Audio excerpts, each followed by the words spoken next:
eat, no place to go because of these walls. With my family, my neighbors and my friends standing firm together against oppression, holding hands. It doesn't matter where you are from or if you are young, old, woman or man. We are here for the same reason. We want to take back our land, calling for freedom. We know you can hear our call. Our dream is just to be free. We can see our dream getting closer and closer, and we can say we are almost there. Makes me strong to see everyone standing together, holding hands in unity. In breaking walls, we are one big family. My name is Muhammad Abu Sroor. I am ambassador from Palestine. I live in Bethlehem, Aida camp, near to the walls. Breaking walls, it means a lot to me, and it's beautiful things that we like you sharing your ideas and about how you think with the children, and also they sharing you how they think, and it's amazing program. And I would like to thank everybody who share and also like support, and I am so excited to join the Breaking Walls this year in Barcelona, and it will be an amazing year. And like to see new friends. They are not just friends, they are brother and sister. And together we can help each other. A leader means that you have the perfect amount of respect for other people and yourself.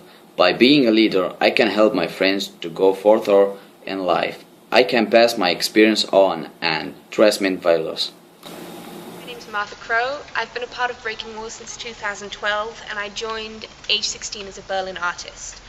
So when I was asked to write about a way in which Breaking Walls has changed me, I thought back to that time, and I realized that there was this definitive piece, this definitive writing trigger, which had a huge impact on me.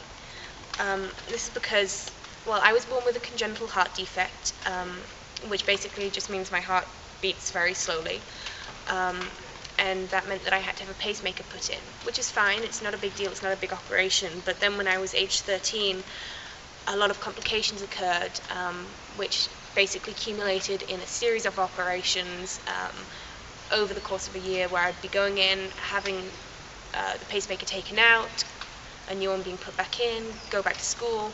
A month later I'm back in hospital, and this happened again and again and again, until eventually they figured out that it was because of a wire connected from the heart to the pacemaker, which meant that surgery to remove this ended up throwing it all up because it was such a shock to the system. But thankfully everything went well with the operation, and everything's fine now, which I'm so grateful for. But I very quickly had to get back into school, not just to catch up with all my grades, but get back into normal life, no longer being around other patients and nurses and doctors, but being back in the headspace of just being a 14-year-old girl.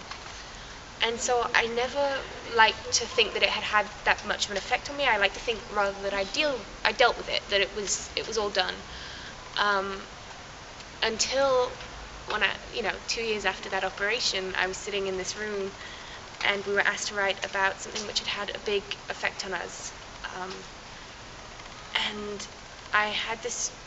We were given 7 minutes to write a response, and I came out with this poem about being in hospital with the refrain going beep, beep, beep. That refrain of the hospital machines over and over and over again, which had driven me crazy for 9 months. Well, in and out and in and out. And I had such an emotional reaction to it. And I hadn't expected that to be the case. I thought I was fine.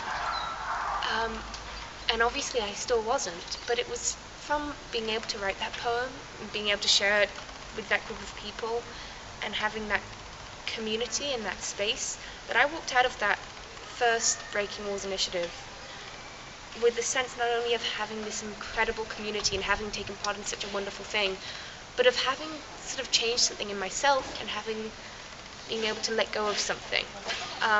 And since then I've taken part in the Cape Town initiative of 2014 as an artist, and I'm going to Barcelona as an ambassador, and I can't wait to be able to facilitate that for others, to be able to let them have this one thing which will help them let go of something, to find these people around them who were so supportive, and just to be able to let go of things in themselves and around them. So that's sort of, that's only one thing, but it's one really big thing when I look back and think about it. So thank you so much for listening.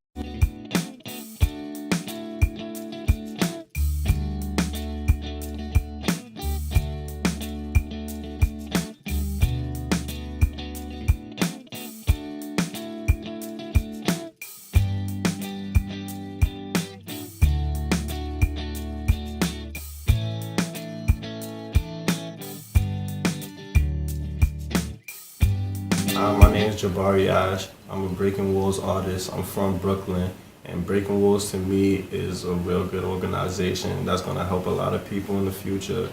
And not aside from helping people in the future, we're going to do exactly what the name of the organization is. We're going to break walls, barriers between people, and everything else that needs to be broken down. So before I met Fred, I was just in and out of different, groups with people who I was hanging out with, changing up my friends a lot. Getting into trouble, wasn't really doing too good in school. One thing I can say is that Breaking Walls was different from school because now my environment changed. Like, I was around more open-minded people and people who thought more on the positive things that's going on rather than just focusing on all the negative.